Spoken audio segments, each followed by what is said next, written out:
അസ്സലാമു അലൈക്കും വറഹ്മത്തുള്ളാഹി വബറകാതുഹു.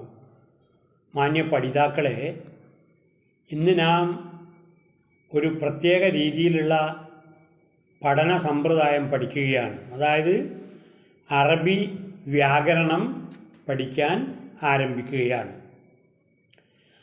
അറബി വ്യാകരണം എന്താണ്? കലാം എന്ന് പറഞ്ഞാൽ നിങ്ങൾക്കറിയാം, വാക്കുകളുടെ 3 വിഭാഗങ്ങളാണ് കലാം എന്ന് പറയുന്നത്. എന്തുകൊണ്ട് അറബി വ്യാകരണം പഠിക്കേണ്ടത്? അറബി വ്യാകരണം പഠിക്കുന്നതിൻ്റെ പ്രധാന ലക്ഷ്യം ഖുർആനും ഹദീസും ശരിയായി മനസ്സിലാക്കുക എന്നതാണ്. ഒരു ചെറിയ ഹർക്കത്തിൻ്റെ വ്യത്യാസം പോലും അർത്ഥത്തിൽ വലിയ മാറ്റം വരുത്താൻ കഴിയും. അതുകൊണ്ട് അറബി വ്യാകരണം ഓരോ ഖുർആൻ വിദ്യാർത്ഥിക്കും വളരെ പ്രധാനമാണ്. അപ്പോൾ നമുക്ക് അവിടെ നെഹ്വ് എന്ന് പറയുന്നൊരു കാര്യം പഠിക്കാനുണ്ട്. എന്താണ് നെഹ്വ്? വാക്യത്തിലെ ഓരോ വാക്കിൻ്റെയും സ്ഥാനം, ഹർക്കത്ത്, അർത്ഥം എന്നിവ പഠിപ്പിക്കുന്ന ശാസ്ത്രത്തെയാണ് നെഹ്വ് എന്ന് പറയുന്നത്, അഥവാ വ്യാകരണം എന്ന് പറയുന്നത്. അപ്പോൾ കലാം എന്താണ്? കലാം നമ്മൾ പറയില്ല, കലാം എന്നൊക്കെ പറഞ്ഞിട്ടുള്ള കാര്യം. കലാം എന്ന് പറഞ്ഞാൽ അർത്ഥം പൂർണ്ണമായി മനസ്സിലാക്കുന്ന വാക്കുകളുടെ കൂട്ടത്തെ കലാം എന്ന് പറയുന്നു. ഒരു അർത്ഥം പൂർണ്ണമായി മനസ്സിലാക്കും. ഉദാഹരണമായിട്ട് അവൻ വന്നു എന്ന് പറഞ്ഞാൽ അർത്ഥം പൂർത്തിയാണ്, ഒരാൾ വന്നിക്കിടുന്ന അർത്ഥം. അപ്പോൾ അർത്ഥം അതൊരു കലാമാണ്. അപ്പോൾ അവൻ വന്നു, നിങ്ങൾ പോയി, ഞങ്ങൾ പഠിച്ചു, ഇതൊക്കെ പറയുമ്പോൾ അതൊക്കെ തന്നെ എന്താണ്? കലാമാണ്. കാരണം അവിടെയൊക്കെ തന്നെ അർത്ഥം പൂർത്തിയായിട്ടുണ്ട് എന്നർത്ഥം. അപ്പോൾ അർത്ഥം പൂർണ്ണമായി മനസ്സിലാക്കുന്ന വാക്കുകളുടെ കൂട്ടത്തിനെയാണ് നമ്മളെന്ത് പറഞ്ഞത്? കലാം എന്ന് പറയുന്നത്. ഉദാഹരണമായിട്ട് അള്ളാഹു ഗഫൂർ, അള്ളാഹു ഏറ്റവും പൊറുക്കുന്നവനാകുന്നു എന്ന് പറയുമ്പോൾ അതിലൊരു പൂർണ്ണ ആശയമുണ്ട്. അതിനാൽ ഇത് കലാമാണ്. അപ്പോൾ ഒരു പൂർണ്ണ ആശയമുള്ള വാക്കിനെയാണ് നമ്മളെന്തെന്ന് പറഞ്ഞത്? കലാം എന്ന് പറയുന്നത്. അപ്പോൾ കലാമിന് 3 ഭാഗങ്ങളാണുള്ളത്. കലാമിന് 3 ഭാഗം, ശ്രദ്ധിക്കണേ. ഒന്ന് ഇസ്മ് എന്ന് പറഞ്ഞാൽ എന്താണ്? ഒരു വ്യക്തിയുടെയോ വസ്തുവിൻ്റെയോ സ്ഥലത്തിൻ്റെയോ പേരാണ് ഇസ്മ് എന്ന് പറയുന്നത്. അപ്പോൾ എന്താണ്? വ്യക്തികളാവാം, വസ്തുക്കളാവാം, സ്ഥലങ്ങളാവാം. പേരിനെ കുറിക്കുന്ന പദത്തിനാണ് എന്ത് പറയുക? ഇസ്മ്. മുഹമ്മദ്, അബൂബക്കർ, ബോംബെ, കോഴിക്കോട്, പിന്നെ വാതിൽ, മതിൽ, കസേര, ഇതൊക്കെ തന്നെ എന്താണ്? ഓരോരോ ഇസ്മുകളാണ്. ഇസ്മ എന്ന് പറഞ്ഞാൽ പദം, പേര് എന്നൊക്കെ പറയും. ഉദാഹരണമായിട്ട് അള്ളാഹ് ഒരു ഇസ്മാണ്, മുഹമ്മദ് ഒരു ഇസ്മാണ്, മസ്ജിദ് ഒരു ഇസ്മാണ്, കിതാബ് ഒരു ഇസ്മാണ്, കലമുൻ അതൊരു ഇസ്മാണ്. അപ്പോൾ പേരിനെ കുറിക്കുന്ന പദത്തിനെയാണ് നമ്മൾ എന്ത് പറയുക? ഇസ്മ് എന്ന് പറയുക, പേര്. അപ്പോൾ കലാമിന് 3 ഭാഗങ്ങളുണ്ടെന്ന് പറഞ്ഞ് ഒന്നാമത്തത് ഇസ്മാണ്. ഇസ്മ എന്ന് പറഞ്ഞാൽ ഏത് പേരും എന്തിന് വരും? ഇസ്മിൽ വരും. അപ്പോൾ ഇസ്മ മനസ്സിലായല്ലോ. മേശ, കസേര, വെള്ളം, ചായ, കടി എന്നൊക്കെ പറഞ്ഞൊക്കെ തന്നെ എന്താണ്? ഇസ്മുകളാണ്. പേരാവാം, സ്ഥലത്തിൻ്റെ പേരാവാം, ആളെ പേരാവാം, വസ്തുവിൻ്റെ പേരും ആവാം. അതൊക്കെ തന്നെ എന്തിൽ വരും? ഇസ്മ എന്ന് പറയുന്ന കാറ്റഗറിയിൽ വരും. മനസ്സിലായില്ല? അപ്പോൾ കലാമിന് 3 ഭാഗമുണ്ട്. ഒന്ന് ഇസ്മാണ്. ഇനി രണ്ടാമത്തെ എന്താണെന്ന് നമുക്ക് പരിശോധിക്കുക. രണ്ടാമത്തെ ഫിഅൽ എന്ന് പറയും. ഫിഅൽ എന്ന് പറഞ്ഞത് ഫാവ്, ഐന്, ലാമ്. ഫിഅൽ അങ്ങനെ പറയണ്ടേ? ഫിഅൽ എന്താണ്? ഫിഅൽ വളരെ സിമ്പിളാണ്, ഒന്നുമില്ല. ഇതിൽ ഒരു പ്രവൃത്തിയെ സൂചിപ്പിക്കുന്ന വാക്കാണ്. പ്രവൃത്തി എന്താണ്? കളിക്കുക, അതൊരു പ്രവൃത്തിയല്ലേ? അപ്പോൾ അത് ഇസ്മാണ്, ഫിയലാണ്. കളിക്കുക, കുടിക്കുക, ഉറങ്ങുക, ചാടുക, ഓടുക, അടിക്കുക, ഇതൊക്കെ തന്നെ അതിലൊക്കെ തന്നെ എന്തുണ്ട്? ഒരു ആക്ഷൻ ഉണ്ട് എന്നർത്ഥം. അപ്പം അങ്ങനെ ആക്ഷനുള്ള നടക്കുക, ഇരിക്കുക, ചിന്തിക്കുക, പറയുക, ഇതൊക്കെ പിന്നെ എന്താണ് പ്രസന്റ് ടെൻസിൽ, അതാ വർത്തമാനകാലത്ത്. ഇനിയിപ്പോൾ അത് ഭൂതകാലത്തിലേക്ക് വരുമ്പോൾ എന്താവും? കത്തബ എന്ന് പറഞ്ഞാൽ എഴുതി, ജലസ എന്ന് പറഞ്ഞാൽ ഇരുന്നു, റഹബ എന്ന് പറഞ്ഞാൽ പോയി, കറ എന്ന് പറഞ്ഞാൽ വായിച്ചു. ഇതൊക്കെ തന്നെ ഭൂതകാലത്തിലാണ്, കഴിഞ്ഞു പോയതാണെന്ന് അർത്ഥം. അപ്പോൾ ഫിഅല് കഴിഞ്ഞു പോയതുകൊണ്ട് ഇപ്പം നടന്നുകൊണ്ടിരിക്കുന്നതുകൊണ്ട് അർത്ഥം. അപ്പോൾ എന്താണ്? ഒരു പ്രവൃത്തിയെ സൂചിപ്പിക്കുന്ന വാക്കിനെയാണ് നമ്മൾ എന്ത് പറയുക? ഫിഅല് എന്ന് പറയാം. ഒരു പ്രവൃത്തിയെ സൂചിപ്പിക്കുന്ന പദം. അത് മനസ്സിലായല്ലോ. അപ്പം കലാമിന് 3 ഭാഗങ്ങളുണ്ട്. ഒന്ന് ഇസ്മാണ്, 2 ഫിയലാണ്. ഫിയൽ എന്ന് പറഞ്ഞാൽ പ്രവൃത്തിയെ കുറിക്കുന്ന പദമാണ്. ഇസ്മ എന്ന് പറഞ്ഞാൽ ഓരോരോ പേരാണ്. ഇപ്പോൾ 2 പഠിച്ച് നിങ്ങൾ വളരെ എളുപ്പമല്ലേ? പഠിക്കാൻ വളരെ എളുപ്പമാണ്, ചിന്തിച്ചാൽ മതി.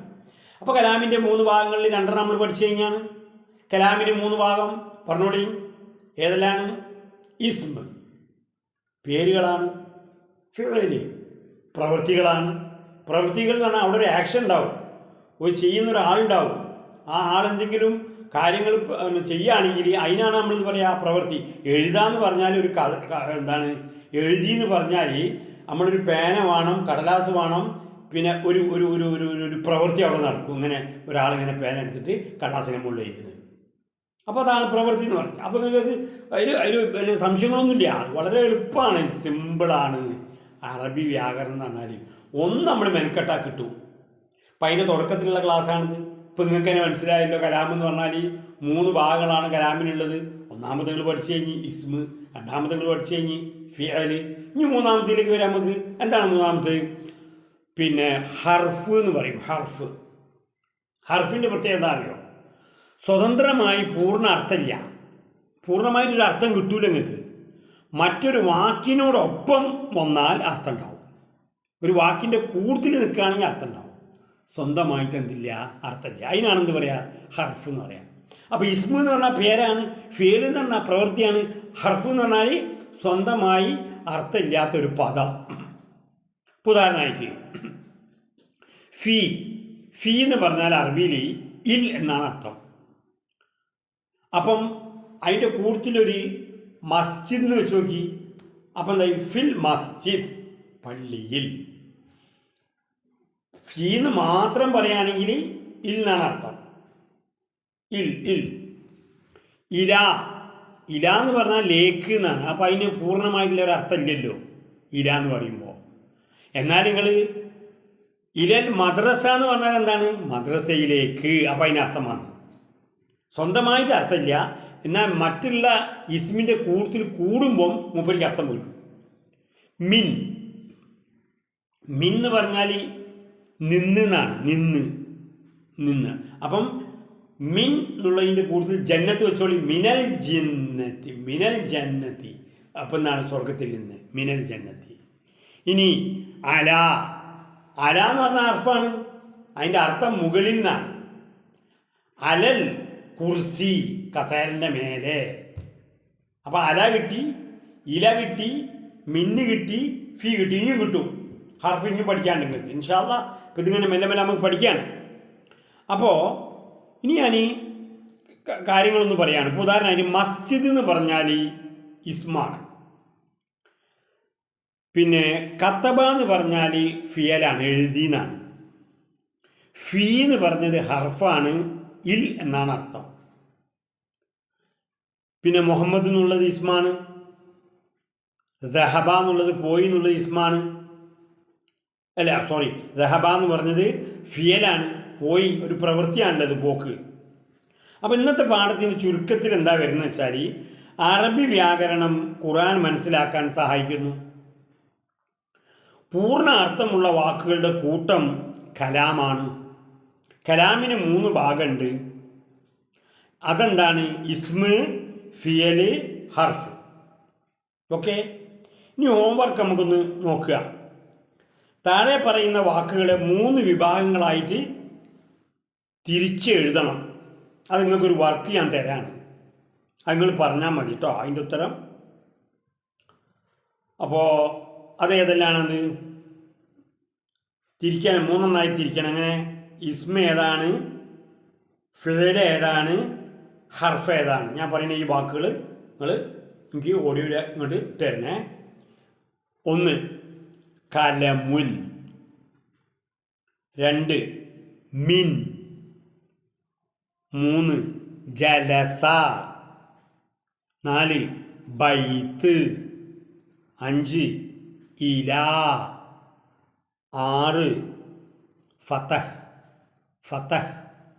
അപ്പം ഇത് ഈ 3 കാറ്റഗറിയിൽ, അതായത് ഏതെല്ലാം നമ്മൾ പഠിച്ച ഇസ്മുണ്ട്, ഫിയലുണ്ട്, ഹർഫുണ്ട്. ഈ പറഞ്ഞ 1, 2, 3, 4, 5, 6 ഞാൻ പറഞ്ഞില്ലേ, അത് ഏതിലാണ് നിങ്ങൾ ഓഡിയോയിൽ ഇങ്ങോട്ട് പറഞ്ഞു തരണം.